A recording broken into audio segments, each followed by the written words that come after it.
আমি এসে দরজা খুলে দেখি মায়ের চুলগুলো এলোমেলো, যেন এখনই ঘুম থেকে উঠেছে বা কেউ হাত দিয়েছে এমন।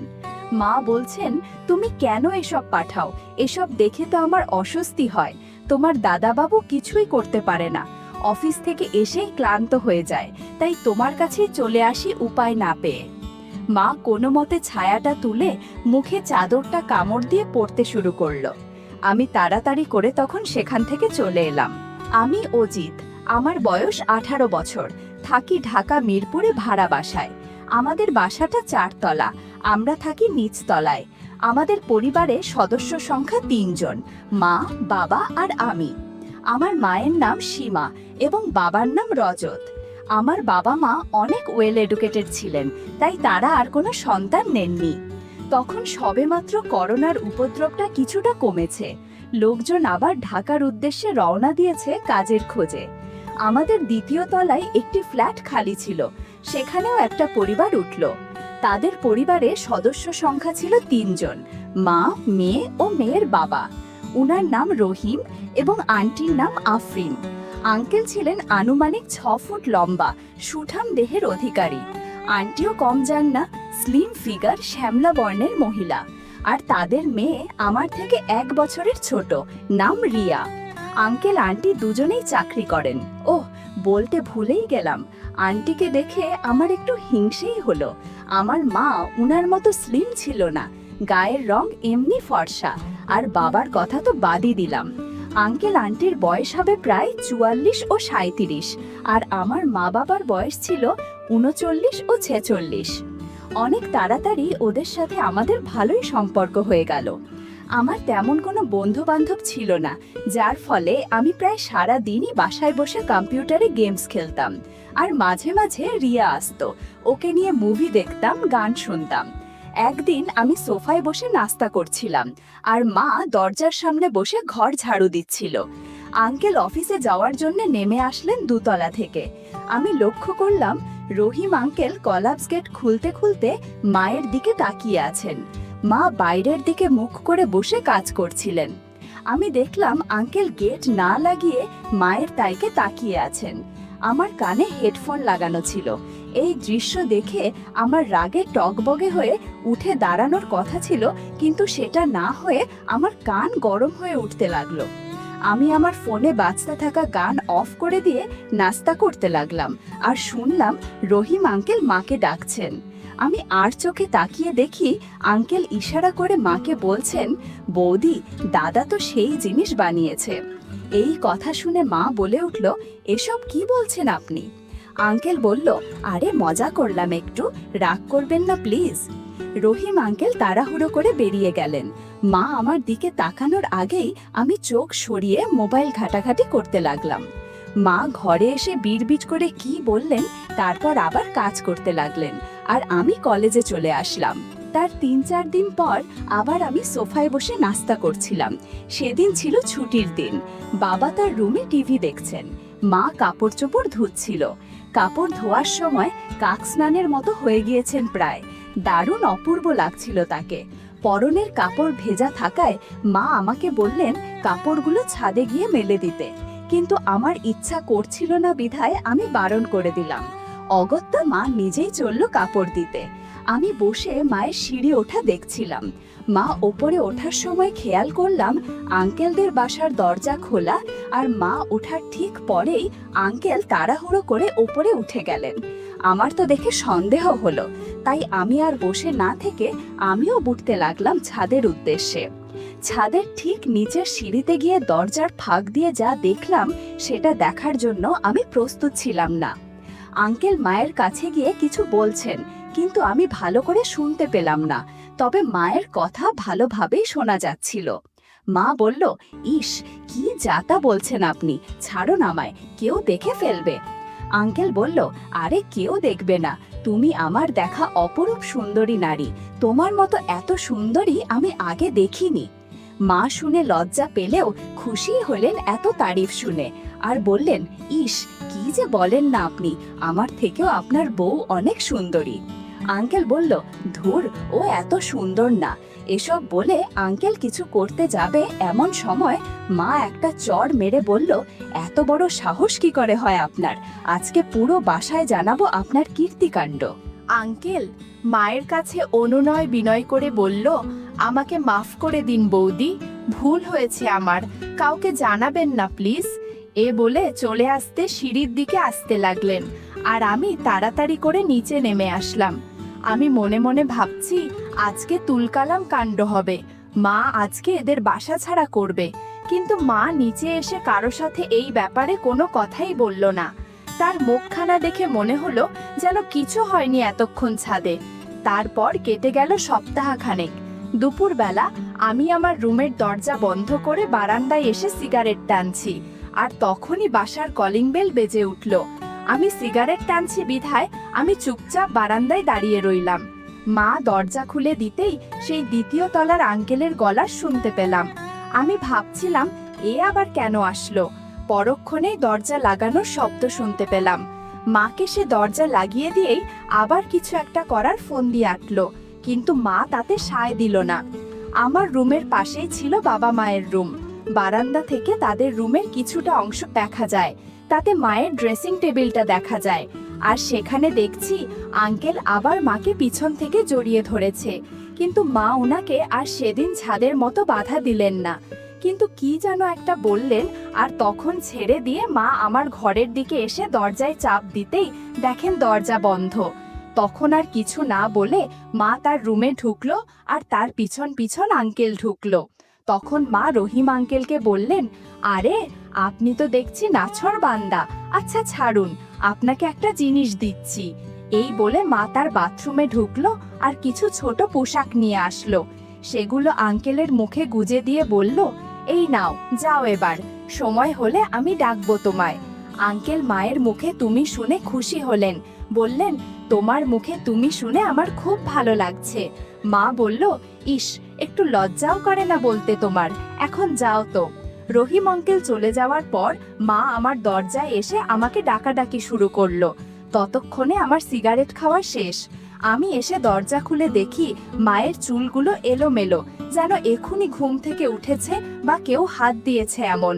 মা চুল ঠিক করতে করতে আমাকে বলল, কি রে, এতক্ষণ কি করছিলি? আয়, খাবার খেতে আয়। মা আমি বললাম, আচ্ছা যাও, আমি আসছি। হাত মুখ ধুয়ে খাবার টেবিলে গিয়ে বসি। মা খাবার বেড়ে দিচ্ছে, ঠিক সেই মুহূর্তে মায়ের হোয়াটসঅ্যাপে নোটিফিকেশন আসলো। মা আমাকে খাবার দিয়ে চলে গেল তার রুমে মোবাইল চেক করতে। এই ফাঁকে আমি তোমাদের আমাদের ঘরের বর্ণনা দিয়ে নেই। ডাইনিং টেবিল আর সোফা এক রুমেই, আর আমার রুম ও মা বাবার রুম পাশাপাশি, সেটা আগেই তোমাদের বলেছি। ডাইনিং টেবিলটা যেখানে রাখা সেখান থেকে মায়ের রুমে সম্পূর্ণ দেখা যায়, এমনকি আমি যেখানে বসে আছি সেখান থেকে মায়ের ড্রেসিং টেবিলটার মধ্য দিয়ে আমার বারান্দার কিছু অংশ দেখা যায়। তো আমি খেতে খেতে মায়ের দিকে তাকাতেই দেখি মা মোবাইল দেখছে আর মুচকি হাসি দিচ্ছে। আমার জানা মতে মায়ের তেমন কোনো বন্ধু বান্ধব নেই। শিক্ষিতা হলেও অনেক সংস্কারী ছিলেন শিক্ষা গৌহে, কখনো ছেলে বন্ধু করেননি। আর একজন বান্ধবী ছিল, কিন্তু বিয়ের পর তাদের আর এখন কারো সাথে কারোরই কোনো খোঁজ নেই। আমি খাবার শেষ করে উঠে চলে এলাম আমার রুমে। মা খাবার খেয়ে একটু বিশ্রাম নিয়ে ছাদে গেল কাপড় আনতে। আমি কলেজের একটা কাজে বন্ধুদের কল দিতে গিয়ে দেখি আমার মোবাইল ব্যালেন্স শেষ হয়ে গেছে। সে বিধায় আমি চিন্তা করলাম মায়ের মোবাইল পে থেকে রিচার্জ করে নেই। যে ভাবা সেই কাজ। মায়ের রুমে গিয়ে মায়ের মোবাইল হাতে নিতেই দেখি অনেকগুলো নোটিফিকেশন, আর প্রায়গুলোই হোয়াটসঅ্যাপ থেকে আসা। আমি তখন নোটিফিকেশনে ক্লিক করে যেই ভিতরে ঢুকেছি সেখানের বার্তালাপ দেখে তো আমার চোখ ছানা ভরা। আঙ্কেল মাকে একটু আগে মেসেজ করেছে একটা ভিডিও দিয়ে, যেটা দেখেই মা মুস্কি হাসছিল। আমি ভিডিও প্লে করে দেখি আঙ্কেল মায়ের দিয়া ছোট পোশাকের সুগন্ধ নিচ্ছে। মা আবার তাকে রিপ্লাইও করেছে, ইস কি অসভ্য তুমি, তোমার এই সব কর্মকাণ্ড দেখে তো আমি অবাক হচ্ছি, আবার ভালোও লাগছে। আমি ইনবক্স স্ক্রল করতে করতে উপরের দিকে যেতে থাকলাম। শুরুর দিকে দেখলাম আঙ্কেল মাকে অনেক বিরক্ত করেছেন, কখনো মেসেজ দিয়ে, কখনো কল বা কখনো ছবি ও ভিডিও পাঠিয়ে। মা তাকে দুবার ব্লক করেছেন, সেটা লিখেছেন তাদের কনভারসেশনে। আঙ্কেলের পাঠানো মাইসের ছবি ভিডিও দেখে মা লিখেছেন, কি যা তা বলছেন এসব, আর আপনি এসব কি ছবি পাঠিয়েছেন, লজ্জা করে না এসব পাঠাতে। আঙ্কেল লিখেছেন, তোমাকে পাওয়ার জন্যই তো এ সাধনা আমার, লজ্জা করলে কি আর পাবো তোমায়? তোমার কি একটুও ভালো লাগেনি আমার এসব ছবি? মা লিখেছেন, আপনাকে আর কতবার বলবো এসব আর পাঠাবেন না, আমার এসব দেখে ভালো লাগে না, অস্বস্তি হয়, আপনাকে ব্লক করেছি, তাতেও শুধরাবেন না। আঙ্কেল লিখেছেন, এটা দেখে তোমার অস্বস্তি হচ্ছে নাকি অন্য কিছু হয়ে যাচ্ছে, কোনটা? মা লিখেছেন, ইস, আপনি ছাড়ছেন না কেন শুনি, সেদিন আপনার নামে নালিশ করিনি বলে পার পেয়ে গেলেন তাই না, গাছে চড়ে বসছেন দেখি, আপনাকে আমি ব্লক করলাম আবার। কিন্তু এ কি, মা আবার কিছুদিন পর ব্লক খুলে দিয়েছে আর আবার আঙ্কেলের মেসেজ আসা শুরু করেছে। এবার মা আগের মতো ধারালো কথা ব্যবহার করছে না। আঙ্কেলের ছবির নিচে প্রথমে রাগের ইমোজি থাকলেও পরে তা লাইকে পরিণত হয় আর শেষে সেটা লাভে রূপান্তরিত হয়। আঙ্কেল মাকে তার আর আংটির কিছু ভিডিও দিত, মা এগুলো দেখে তো আর নিজেকে সামলাতে পারতো না, তাই শেষমেশ রাজি হয়ে গেল। আর সেটার ফলস্বরূপ আজকে আঙ্কেল এসেছিল ঘরে। আমি মায়ের মোবাইল থেকে কিছু ছবি আর আঙ্কেল আন্টির সব ভিডিও ফরওয়ার্ড করে আমার কনভারসেশন ডিলিট করে দিয়ে মোবাইল রেখে আমার রুমে চলে আসি। আমার রুমে এসে আঙ্কেল আন্টির ভিডিও দেখতে শুরু করি। তারপর কিছুক্ষণ বিশ্রাম নেই। ঠিক সে সময় মাথায় চিন্তা এলো, মা এতক্ষণ ছাদে কি করছে? বিকাল হয়ে সন্ধে নামার উপক্রম। আমি বাসার দরজা লাগিয়ে ছাদের উদ্দেশ্যে উঠতে থাকি। ছাদে গিয়ে দেখি সেখানে মা নেই আর কাপড়ের জায়গায় পড়ে আছে। আমার তো চিন্তা আরো বেড়ে গেল। সন্দেহের তীর গেল আঙ্কেলদের বাসার দিকে। আমি নিচে নামতেই শুনতে পাই আঙ্কেলদের ঘর থেকে কথার আওয়াজ আসছে আর হাসাহাসির শব্দ। তাদের অপর পাশের ফ্ল্যাটের লোকজন কোথাও বেড়াতে গিয়েছে হয়তো, তাই কেউ নেই আজ। আঙ্কেলদের রুমগুলো সিঁড়ির কাছেই, কিন্তু তাদের রুমগুলো এমনভাবে সেট করা যে সিঁড়ির সামনেই দরজা, আর দরজা থেকে একটু সামনে গেলেই একটা কোণে জানালা, বলাই যায় স্কুল ঘরের মতো। জানালার রুমটা আঙ্কেল আন্টির রুম, আর জানালাটা যে পাশে সেখানে বিকেল নামলেই অন্ধকার হয়ে পড়ে, লাইট চালানো ছাড়া কিছু দেখা সম্ভব নয়। তারপর আমি জানালার পাশে গিয়ে হাঁটু গেড়ে নিচু হয়ে বসি, আর ভিতরে ফ্যানের বাতাস চলছে জোরে জোরে শো শো শব্দে। তাদের কথাগুলো বাইরে বেরিয়ে আসছে আর জানালার পর্দাগুলো নড়ছে, যেটা দিয়ে আমি ভালোভাবেই দেখতে পাচ্ছি কি হচ্ছে ভিতরে। জানালাটা আবছানো অবস্থায় আছে, মনে হয় সুযোগ হয়নি কিছু করার। আর এদিকে আমি ভিতরে যা দেখছি তাতে আমার পায়ের নিচের মাটি সরে গেছে, কান দিয়ে ধোঁয়া বেরোচ্ছে। আঙ্কেল বিছানায় বসে আছেন। মা আঙ্কেলকে বলছেন, তুমি কেন এসব পাঠাও? এসব দেখে তো আমার অস্বস্তি হয়। তোমার দাদা বাবু কিছুই করতে পারে না, অফিস থেকে এসেই ক্লান্ত হয়ে যায়, তাই তোমার কাছেই চলে আসি উপায় না পেয়ে। এসব ঘটনা দেখে আমার অবস্থা আরো খারাপ হয়ে গেল। কখন যে আমার পিছনে আন্টি দাঁড়িয়ে এসব কাণ্ডকীর্তি দেখছিলেন জানা ছিল না। আমার কলার ধরে আমাকে টেনে তুললেন, টেনে আমাকে সিঁড়ির কাছে নিয়ে এলেন। আমার অবস্থা খারাপ দেখে আমাকে ধাক্কা দিয়ে চলে যেতে ইশারা করলেন আর নিজে ঘরের দরজা থাবড়াতে লাগলেন। আমার তো বুক ধড়ফড় করা শুরু করলো। আজ কি হবে? সব শেষ, মান সম্মান আর রইল না এ পাড়াতে। আমার মাকে সবাই খারাপ হিসেবে চিনবে। এসব ভাবতে ভাবতে আমি সিঁড়ি দিয়ে নিচে নেমেও নামতে পারলাম না। সিঁড়ির মাঝখানে গিয়ে ঘটনা কোথায় যায় তা দেখতে থাকলাম। আন্টি দরজা থাপড়ানো থামিয়ে জানালার পাশে গিয়ে রহিম আঙ্কেল আর মাকে একসাথে দেখে নিজের চোখকে বিশ্বাস করতে পারলেন না। নিজেকে সামলাতে না পেরে তিনি চেঁচিয়ে ওঠেন আর বললেন, এসব কি হচ্ছে? আজ তোর একদিন কি আমার একদিন? এমন সময় আঙ্কেল ঘরের দরজা খুলে আন্টিকে ঘরে ঢুকিয়ে আবার দরজা বন্ধ করে দিলেন। আঙ্কেল বললেন, শোনো, এমন করো না লক্ষ্মীটি, বোঝার চেষ্টা করো প্লিজ। এদিকে আমি আবার ঘরের পাশের জানালায় গিয়ে চোখ রাখতেই তাদের আলাপ শুনতে পেলাম। মা তো পুরো ভয়ে নিজেকে সামলাতে না পেরে বিছানার চাদর টেনে গায়ে জড়িয়ে ঘরের এক কোণে দাঁড়িয়ে আছে আর অঝরে কান্না করছে। মা শুধু রহিম আঙ্কেলকে বলল, তুমি আমার কি সর্বনাশ করলে? আন্টি রাগের মাথায় মাকে যাতা বললেন। মা বলল, আমার কোনো দোষ নেই হাবি, আপনার জামাই আমাকে নষ্ট করতে চেয়েছে। আমি অনেক চেষ্টা করেছি নিজেকে সংযত করার, কিন্তু শেষ অবধি আর পারিনি।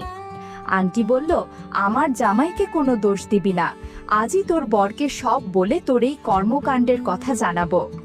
আমি দেখতে পেলাম মায়ের চোখ ছলছল করে অঝরে জল পড়ছে, আর রহিম আঙ্কেলের দিকে তাকিয়ে আছে। রহিম আঙ্কেল তার বউকে বোঝানোর আপ্রাণ চেষ্টা করছে, কিন্তু কে শোনে কার কথা? সে তো জানেই তার বর কেমন লোক। আন্টি মাকে উদ্দেশ্য করে বলে, এখনই বেরিয়ে যা আমার ঘর থেকে। মা কোনো মতে ছায়াটা তুলে মুখে চাদরটা কামড় দিয়ে পড়তে শুরু করলো। আমি তাড়াতাড়ি করে তখন সেখান থেকে চলে এসে ড্রয়িং রুমের সোফায় বসে মোবাইল টিপছি। কিছুক্ষণ পরই দেখি মা ঘরে প্রবেশ করে, আর তার চোখে মুখে অনেক ধকলের ছাপ ফুটে উঠছে। মা কার রুমে ঢুকেই দরজা বন্ধ করে দিল, আর শাওয়ার নিতে বাথরুমে ঢুকে গেল। স্বভাবতই বাথরুম ইকো করায় আমি শুনতে পাচ্ছিলাম মা অঝরে কান্না করছিল।